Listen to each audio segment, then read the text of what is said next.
इस काव्यखंड का यानी कि कक्षा 10वीं के काव्यखंड का दूसरा काव्यखंड जो है आपके सामने जो रसखान के द्वारा लिखा गया है, जिसमें खासकर राधा रानी और श्री कृष्ण के भक्ति का बखान किया जाए। और अभी हम इस चैप्टर को लेकर के आए हैं टारगेट टॉपर क्लासेस के द्वारा। आप सभी का हार्दिक स्वागत है। चलिए अब इस पाठ के पद को और उसके अर्थ को समझते हैं एकदम आसान भाषा में, है ना। और आपको इस पाठ में पदों के साथ इसके अर्थ को भी इसमें बतलाया गया है, साथ में हम भी आपको इस अर्थ को समझने में मदद करेंगे। चलिए आगे देखते हैं। यह जो काव्यखंड का देखिए ध्यान दीजिएगा, यह दूसरा पाठ है ना, जो रसखान के द्वारा लिखा गया है ना, जो रसखान के द्वारा लिखा गया है। इसमें 2 पद होंगे, है ना। जैसे पिछले चैप्टर में आप पढ़े थे जो गुरु नानक के द्वारा लिखा गया था, वैसे यह भी रसखान जी के द्वारा लिखा गया है। रसखान जो पठान वंश के हैं ना, यह मुस्लिम समुदाय के व्यक्ति रहे हैं। मुस्लिम समुदाय के होने के बाद भी इनकी जो श्री कृष्ण के प्रति भक्ति रही है, वह अब उसके बारे में क्या ही कहें, आप इसमें पढ़ेंगे, है ना। चलिए आगे देखते हैं। रसखान के बारे में उनका परिचय देखते हैं। रसखान देखिए यहाँ पर इनका यहाँ पे चित्र फोटो अब देख रहे होंगे रसखान का, है ना। रसखान के जीवन के संबंध में सही सूचनाएं प्राप्त नहीं होती, परंतु इनके ग्रंथ प्रेम वाटिका जो 1610 में लिखा गया, यह संकेत मिलता है कि ये दिल्ली के पठान राजवंश में उत्पन्न हुए थे, है ना। आपको पहले ही बताए हैं, यह जो है दिल्ली के पठान राजवंश में पैदा हुए। और कुछ ऐसा समय आया कि जब दिल्ली पर मुगलों का आधिपत्य हुआ, आक्रमण हुए, जिसके बाद पठान राजवंश की हार हो जाती है और यानी कि जो रसखान जी है वहाँ से पलायन कर जाते हैं और जा कर के मथुरा के ब्रज क्षेत्र में वहाँ पे अपना मतलब रहन सहन करते हैं वहाँ पर, और श्री कृष्ण की भक्ति में लीन रहते हैं। देखिए, और इनका रचना काल जहांगीर का राज्यकाल था, यानी कि जब यह रचना करते थे उस समय जो था शासक, यानी कि जो शासन काल था उस समय जो शासक था वह जहांगीर हुआ करता था। यहाँ पे आप देख रहे होंगे जहांगीर हुआ करता था। जब दिल्ली पर मुगलों का आधिपत्य हुआ और पठान वंश पराजित हुआ, यानी कि जब पठान वंश हार गया, पठान वंश को दिल्ली से खदेड़ दिया गया, तब यानी कि कब, जब मुगल वंश आक्रमण करते हैं दिल्ली सल्तनत पे, तब की बात है। तब ये दिल्ली से भाग खड़े हुए और ब्रज भूमि में आकर कृष्ण भक्ति में तल्लीन हो गए। इनकी रचना से पता चलता है कि वैष्णव धर्म के बड़े गहन संस्कार इनमें थे। देखिए, वैष्णव धर्म जो बहुत कठिन होता है ना, इनके अंदर यानी कि वैष्णव धर्म के बहुत ही गहन संस्कार थे। ठीक है, और आगे चलते हैं। यह भी अनुमान किया जाता है कि ये पहले रसिक प्रेमी रहे हैं। देखिएगा, यह पहले क्या रहे हैं, रसिक प्रेमी, और बाद में यह जो है भक्ति कालीन की मार्मिकता की तरफ बढ़े हैं। आगे यह भी देखेंगे अलौकिक तरफ, बाद में अलौकिक प्रेम की ओर आकृष्ट होकर भक्त हो गए। पहले यह क्या रहे हैं, तो रसिक प्रेमी रहे हैं, और बाद में यह यानी कि अलौकिक प्रेम के तरफ, इन भगवान के प्रति खासकर इनका झुकाव हो गया। अब चलिए आगे चलते हैं।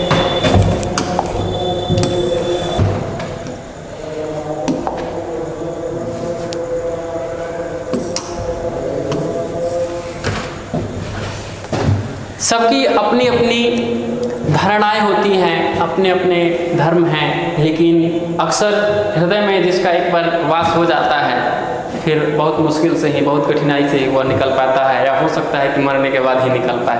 तो ऐसी मतलब रही है इनकी। देखिए आगे चलते हैं। बाद में अलौकिक प्रेम की ओर आकृष्ट होकर भक्त हो गए। पहले यह रसिक प्रेमी रहे हैं और बाद में यह अलौकिक प्रेम की तरफ आकृष्ट होकर के यानी भगवान के दर्शन के लिए और भगवान के शरणागत के लिए कार्य करने लगे। 252 वैष्णव की वार्ता से यह पता चलता है कि गोस्वामी विठल दास ने इन्हें पुष्टि मार्ग में दीक्षा दी।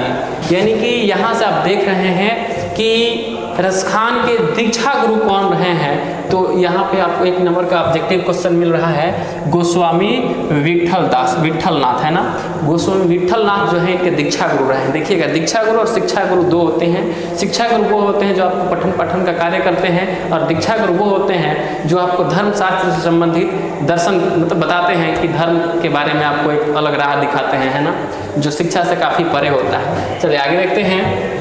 इनके दो ग्रंथ मिलते हैं, पहला प्रेम वाटिका और कृष्ण की भक्ति सुजान रसखान, है ना। आपसे प्रश्न पूछा जा सकता है कि प्रेम वाटिका के रचनाकार या लेखक कौन है, तो आप बता सकते हैं रसखान है, और सुजान रसखान के भी जो लेखक हैं वह रसखान ही है। प्रेम वाटिका में प्रेम निरूपण संबंधी रचनाएं हैं, प्रेम वाटिका में क्या है, प्रेम निरूपण संबंधी रचनाएं हैं, और सुजान रसखान में क्या है, रसखान संबंधी रचनाएं हैं। आगे का रसखान ने अगला है कि रसखान ने कृष्ण का लीला गान पदों में नहीं सवैयों में किया है। पहले आप जो पाठ पढ़े थे उसमें पद भी था और नीचे सवैया भी थे, लेकिन इन्होंने सवैयों में किया है। रसखान सवैया छंद में सिद्ध थे, यानी कि रसखान जो लिखते थे सवैया, वह सबसे उत्कृष्ट और उत्तम तरीके का सवैया लिखते थे। जितने सरस सहज प्रवाहमय सवैये रसखान के हैं, उतने शायद ही किसी अन्य हिंदी कवि के हों। यानी कि पहले आपको बताएं सबसे उत्कृष्ट सबसे उत्तम सवैया जो है वह रसखान का लिखा हुआ है। इसके बाद रसखान का कोई सवैया ऐसा नहीं मिलता जो उच्च स्तर का न हो, यानी कि इनकी जितनी भी सवैया है वह सब उच्च स्तर की रही है। उनके सवैयों की मार्मिकता का आधार दृश्यों और बाह्यांतर स्थितियों की योजना में है, यानी कि यह जो भी लिखे हैं वह एक बाह्यांतर स्थिति को समेटता है। आगे देखते हैं, वही रसखान के सवैयों के ध्वनि प्रवाह भी अपूर्व माधुरी में है। ब्रज भाषा का ऐसा सहज प्रवाह अन्यत्र दुर्लभ है, यानी कि ब्रज भाषा में जो ये लिखे हैं, देखिए यहाँ पे एक बार पढ़िएगा कि ब्रज भाषा का ऐसा सहज प्रवाह, यानी कि ब्रज भाषा में जो यह सवैया लिखे हैं जो एकदम प्रवाहमय है ना, वह अलग ही मतलब पढ़ने के बाद वह आदमी पढ़ते ही चला जाता है, उसमें बहुत सारी। चलिए आगे देखते हैं, रसखान सूफियों का हृदय लेकर कृष्ण की लीला पर काव्य रचते हैं। देखिए इसमें कहा जा रहा है रसखान को होना, अगर वो थे मुस्लिम तो उन्हें होना चाहिए था सूफी, है ना, क्योंकि सूफी जो है मुस्लिम में होते हैं। लेकिन कहा जा रहा है, देखिए यहाँ पर ध्यान देना है कि रसखान सूफियों का हृदय लेकर, हृदय भले ही काया भले ही सूफियों की हो, लेकिन जो उनकी रचना है वह कृष्ण यानी कृष्ण जी पर आधारित है। चलिए आगे देखते हैं, उनमें उल्लास, मादकता और उत्कटता तीनों का संयोग है, यानी कि उनकी जो रचनाएं हैं उसमें उल्लास भी है, उत्कटता भी है और मादकता भी है। इनकी रचनाओं में मुग्ध होकर भारतेंदु हरिश्चंद्र ने कहा था, देखिए इनकी जो रचनाएं हैं उनकी रचनाएं कुछ ऐसी ही हैं कि आप क्या ही कहें, उतना हिंदू को अगर दे दे आप रचना करने के लिए तो शायद ही कोई हिंदू वैसी रचना कर पाए। अब देखिए यानी कि इनकी जो रचनाएं रही हैं उन रचनाओं पर भारतेंदु हरिश्चंद्र जो रहे हैं, है ना, जो उनके द्वारा क्या कहा गया है, उनके द्वारा कहा गया है कि इन मुसलमानन हरिजनन पे कोटिन हिंदू वारियो, यानी कि ऐसे एक मुसलमान पर मैं करोड़ों हिंदू को छोड़ दूं, है ना। यानी कि बात यह है कि यह मुस्लिम होने के बाद भी इनकी जो सवैया है उसमें जो मादकता है, उसमें जो उत्कटता है, यानी कि उसमें जो चीज़ें डाली गई हैं, जो प्रवाह उसमें है ब्रज भाषा के, वह शायद ही किसी के द्वारा लिखे गए सवैया और छंदों में मिलता है। आगे देखते हैं, संप्रदाय मुक्त कृष्ण भक्त की कवि रसखान हिंदी के लोकप्रिय जातीय कवि हैं। यह जो है यह जातीय कवि रहे हैं, यानी कि हिंदी के कवि रहे हैं। यहाँ रसखान रचनावली से कुछ छंद संकलित किए गए हैं, यानी कि नीचे जो आप छंद पढ़ रहे हैं और वह रसखान रचनावली से ही यहाँ पे ला करके रखे गए हैं। दोहे हैं, सोरठ और सवैये। दोहे और सोरठा में राधा कृष्ण के प्रेममय युगल पर कवि के रसिक हृदय की रीझ व्यक्त होती है, यानी कि पहला जो है उसमें श्री राधा रानी और श्री कृष्ण के प्रेम का, यानी कि उनकी जो जोड़ी है वह जोड़ी कितनी सुंदर दिखती है ना, उसे देखने के बाद हृदय में कैसी लालसा जगती है उस पर चर्चा करेंगे और आगे चलते हैं। और सवैयों में कृष्ण और उनके ब्रज पर अपना जीवन सर्वस्व न्यौछावर कर देने की भावमयी विदग्धता मुखरित है, यानी कि दूसरा जो सवैया है उसमें आप यह पढ़ेंगे कि कैसे यानी कि ब्रज क्षेत्र में जा करके आप सारी दुनिया की चीज़ें छोड़ करके और श्री कृष्ण के उस ब्रज क्षेत्र में अगर कुछ छोटी सी चीज़ें मिल जाए तो कैसे आप इस दुनिया को, इस बड़ी दुनिया को और इस बड़े बड़े संसार के चीज़ों को आप त्याग सकते हैं। चलिए अब उसको हम आगे यानी कि देखिए बहुत जल्दी जो है इसको ख़त्म करना है और कम समयों में हम यहाँ अर्थ को पढ़ेंगे, ठीक है, ध्यान देना है। इसका अर्थ इसमें दिया गया है, आप इस स्क्रीनशॉट ले सकते हैं, ठीक है, और ध्यान से पढ़ना है। अर्थ जो है बहुत ही गंभीर है। देखिए, प्रेम ऐनी श्री राधिका पहला पद है, यह पद जो पद नंबर 1 है, ठीक है। प्रेम ऐनी श्री राधिका, इसमें कहा जाता है कि प्रेम ऐनी श्री राधिका प्रेम वरन नंद नंद प्रेम वाटिका के दो माली मालिन द्वंद, यानी इसका जो अर्थ है यहाँ पे आपको बताया गया है कि रसखान कहते हैं कि राधा रानी प्रेम का खजाना है, यानी कि कहा जाता है कि प्रेम ऐनी श्री राधिका, यानी कि श्री राधा रानी जो है वह प्रेम ऐनी है, यानी कि प्रेम का घर है, प्रेम का खजाना है। और क्या कहते हैं कि प्रेम वरन नंद नंद, यानी कि जो श्री कृष्ण भगवान है नंद के नंद हैं, नंद के बेटे हैं, वह क्या है जी, तो वह प्रेम वरण है, यानी कि प्रेम का रंग है, प्रेम का समझिए कि कलर समझते हैं, प्रेम का रंग है, वह प्रेम का वर्ण है। और क्या कहते हैं कि प्रेम वाटिका के दो, यानी कि प्रेम नामक की जो बगीचा संसार में खिली हुई है वह उसके क्या है जी, माली है और मालिन है, वह दोनों क्या है, तो कवि ने उन्हें माली और मालिन की व्याख्या की गई है। जैसे एक बगीचे में एक माली नहीं रहता है और सारा पेड़ फूल फल सब बर्बाद हो जाते हैं, वैसे अगर श्री कृष्ण और राधा न रहें तो शायद इस प्रेम को संभालना और प्रेम को सुंदर रूप देना मुश्किल है।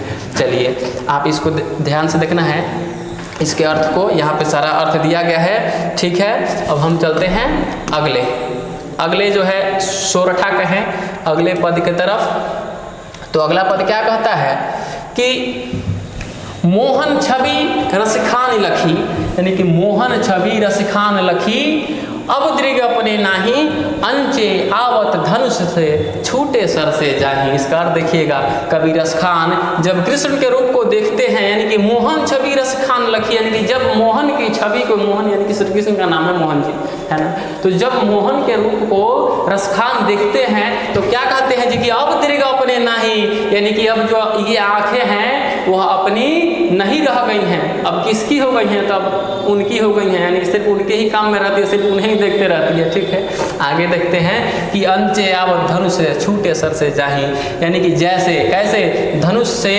बाण जो है यहाँ होगा है ना, बाण छूटता है और वापस नहीं आता है, वैसे ही मेरी जो आंखें हैं वह क्या हो गई हैं जी, तो मेरी आंखें एक बार उन्हें देख ली हैं और फिर समझो को उधर ही देखना चाहती हैं, फिर वापस आना नहीं चाहती हैं। देखिए कितना सुंदर इसका अर्थ है, इसीलिए कहा गया है कि इनका जो यानी कि पद है सवैया है वह काफ़ी ही प्रवाहमय रहा है, ठीक है। इसको आदमी अगर एक बार पढ़ ले तो फिर वह भूलेगा नहीं कभी भी। कि मोमन मानिक कहा जा रहा है कि मोमन मानिक ले गयो चितो चोर नंद नंद अब बेमन मैं का करूं परी फेर के फंद। मोमन मानिक ले गयो, मेरे मन को लेके चले गए कौन जी, चितचोर नंद नंद, यानी कि मन को चुराने वाले वही नंद जी के बेटे क्या किए हैं, मेरे मन को चुरा करके लेके चले गए। देखिए यहाँ पे उसका अर्थ भी लिखा गया होगा, श्री कृष्ण ने उसके मन को यानी कि रसखान के मन को, है ना, यहाँ पे उसके मन का मतलब रसखान के मन को चुरा लिया है। अब बेमन मैं क्या करूँ, यानी रसखान कहते हैं कि अब बिना मन का मैं क्या ही कर सकता हूँ, परी फेर के फंद, यानी कि बहुत मुश्किल में पड़ गया हूँ, मैं फांसी में पड़ गया हूँ। देखिए कि अब बेमन मैं क्या करूँ परी फेर के फंद, यानी जिसके कारण मन इच्छा रहित हो गए हैं, है ना, मन इच्छा रहित हो गए हैं। ये यहाँ पे थोड़ा गड़बड़ है, देखिएगा, मन इच्छा रहित हो गए हैं अब, यानी कि अब बेमन मैं क्या करूं, अब बिना मन के मैं क्या कर सकता हूं, परी फेर के फंद। इस प्रकार वह प्रेम के जाल में क्या हो गए हैं जी, बुरी तरह फंस गए हैं। कौन, तो रसखान फंस गए हैं। चलिए आगे देखते हैं कि प्रीतम नंद किशोर जा दिन ते नैनन लगियो मन पावन चित चोर पलक ओट नहीं कर सको, यानी कि जिस दिन से देखे हैं उस दिन से क्या हुआ है जी।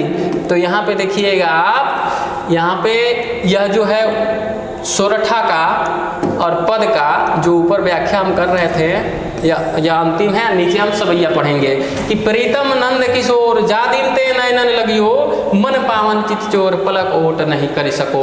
यानी कि जिस दिन से श्री कृष्ण के दर्शन हुए हैं, यानी कि प्रीतम नंद किशोर जा दिन ते नयनन लगियो, यानी कि जिस दिन से हमारी आंखें, यानी कि जिस दिन से हमारी आंखें उन्हें देखी हैं, उस दिन से क्या हुआ है, उस दिन से अजीब हो रहा है, क्या हो रहा है जी कि मन पावन चित चोर पलक ओट नहीं कर सको। यानी कि उन्होंने मन को चुरा लिया है, मेरे मन को जहियन से देखे है। समझिए प्रेम में कितनी ताकत है ना।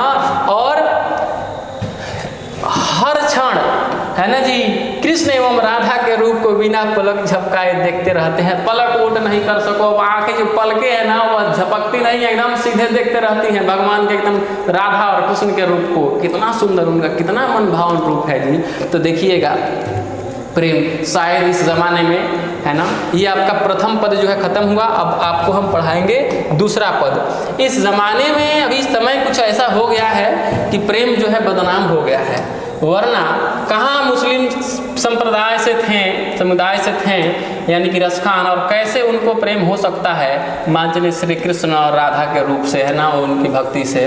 तो प्रेम जो है बहुत ही स्वच्छ और साफ होता है, लेकिन करने वाला भी तो चाहिए। अभी के समय में अगर आप देख रहे हैं तो प्रेम आपको खूब बखूबी आप देख रहे हैं। अगर प्रेम की बात है तो एक प्रेमिका अपने प्रेमी को सारा सुख दे सकती है, एक भाई का, एक बहन का, एक माता का, एक पिता का, एक अच्छे दोस्त का, एक अच्छे बेटे या बेटी का। यानी कि नारी कहाँ है, क्या है, नारी शक्ति है और उसके अंदर सारी शक्तियाँ हैं। लेकिन क्या है कि आपको भी तो आत्मसमर्पण करना होगा। आप कई शक्तियों को लेकर के चलेंगे तो शक्ति आपस में बजड़ जाती हैं। इसीलिए प्रयास करें कि हम एक ही शक्ति को लेकर के चलें और एक ही धारा में लेकर के चलें, शायद आपके रास्ते सुगम होंगे और आसान होंगे। चलिए आगे देखते हैं कि करील के कुंजन ऊपर वारो, यानी यहाँ पे बताया ही गया है कि ब्रज क्षेत्र में जाने के बाद रसखान जो है कहते हैं कि करील के कुंजन ऊपर वारो, यानी कि पूरा अगर हमको स्वर्ग भी दे दिया जाए तो हम छोड़ दें। किसके ऊपर जी, तो ब्रजभूमि के ऊपर, यानी सब कुछ वारने की बात चल रही है। इसमें देखेंगे कि या लकुटी या रुकामरिया पर राज तेहू पुर की तजी डारो, है ना, यानी कि छोटी लाठी और कमलवा मिल जाए हमको, किसका जी, तो श्री कृष्ण भगवान का। तो क्या करें हम कि राज तिहुपुर की तजीडारो, यानी कि तीनों लोगों का राज अगर हमको दिया गया हो तो हम वार दे छोड़ दें, कोई मतलब ही नहीं हो। कौन चीज, तो खाली वो जो श्री कृष्ण भगवान की छोटकी लाठी गैया चराने वाली और कमलिया हमको मिल जाए तो सारा कुछ छोड़ दें। और क्या कहते हैं कि आठ हूँ सीधी नवो निधि को, यानी कि सुखनंद की गाय चराई बिसारो। कह रहे हैं कि आठों सिद्धि मिल जाए और नौ निधि अगर हमारे पास हो, फिर भी अगर गैया चराने को हमको खाली दे दिया जाए श्री कृष्ण भगवान की, तो हम भुला जाए कि हमारे पास इतनी सिद्धियां हैं और हम गाय चरा रहे हैं। इतना आनंद है समझिए उनकी गाय चराने में। अब देखिए, इसीलिए जो है वो बोले हैं, यानी कि ऊपर आप पढ़ रहे थे कि इन हरिजनन पे कोटिन हिंदू वारियो, है ना, ऊपर आप पढ़े हैं। तो भारतेंदु हरिश्चंद्र जी जो बोले हैं इसी बात पे बोले हैं कि आखिर कैसे, मतलब पठान राजवंश के व्यक्ति को कैसे श्री कृष्ण से इतना प्रेम हो सकता है और ब्रज क्षेत्र से हो सकता है। चलिए आगे देखते हैं कि या लकुटी अरि कामरिया पर राज तिहुपुर की तजदारो, आठ हो सिद्धि नवो निधि को सुखनंद के गाय चराई बिसारो। यानी कवि रसखान कहते हैं कि श्री कृष्ण की लाठी और कंबल तीनों लोगों के राज, यानी कि श्री कृष्ण की लाठी और कंबल पर, है ना, यहाँ पे पर होगा तीनों लोगों का राज्य त्याग कर दूं, है ना, तीनों लोगों का राज्य क्या कर दूं जी, तो त्याग कर दूं, छोड़ दूं, यदि नंद बाबा की गाय चराने का अवसर मिल जाए, है ना, यानी खाली उनकी गैया चराने को मिल जाए तो सारा राजपाट, एगो दूगो नहीं, तीनों लोगों का राज अगर दे दिया तो भी छोड़ दूं, और आठों प्रकार की सिद्धियों तथा तो नौ निधि को सुखों का त्याग करने में मुझे तनिक भी कष्ट नहीं होगा। मैं समझिए कितनी बड़ी बात है रसखान के लिए, है ना, जो वह लिखते हैं। अब बात यह है कि जो सवैया लिखी जाती है, पद छंद कविताएं जो लिखी जाती हैं, वह सामान्य चीज़ नहीं होता है, वह हृदय से निकला हुआ होता है। और जितना वह हृदय से, जितना अंदर हृदय से निकलेगा उतना ही वह प्रवाहमय होगा। तो ये क्वालिटी होती है कविता की, है ना, छंद की, सवैया की। चलिए अब आगे चलते हैं, देखते हैं कि रसिखान कबोई नाखियन सो ब्रज के बनबाग तड़ाग उजारो, तड़ाग निहारो, है ना। कहा जाता है कि रसखान कबोई नखियन सो ब्रज के बनबाग तड़ाग निहारो कोटिक रो कलधौत के धाम की करीले के कुंजन ऊपर वारो। देखिए क्या कहा जा रहा है कि रसखान कबोई नखियन सो ब्रज के बनबाग तड़ाग निहारो। रसखान का कहना है कि जब से ब्रज के वन निकुंजो यानी कि तालाबों है ना, यहाँ पे तालाब होगा है ना, तालाबों तथा करील के सघन बगीचों को अपनी आंखों से देखा हूँ। यानी कह रहे हैं कौन, यानी रसखान कह रहे हैं कि जब से मैं यहाँ के गड्ढों को है ना, बगीचों को, यहाँ पे जो चीजें दिखाई दे रही है, इसमें क्या क्या बताया जाए, निकुंजों को है ना, इन चीजों को जब से मैं देखा हूँ तब से क्या क्या हुआ है जी, हाँ, कि कोटि करोड़ कोल धौत के धाम, तब से इच्छा होती है कि करोड़ों सुनहरे इंद्र के महल नी करील के कुंजन ऊपर वारो, इस ब्रज के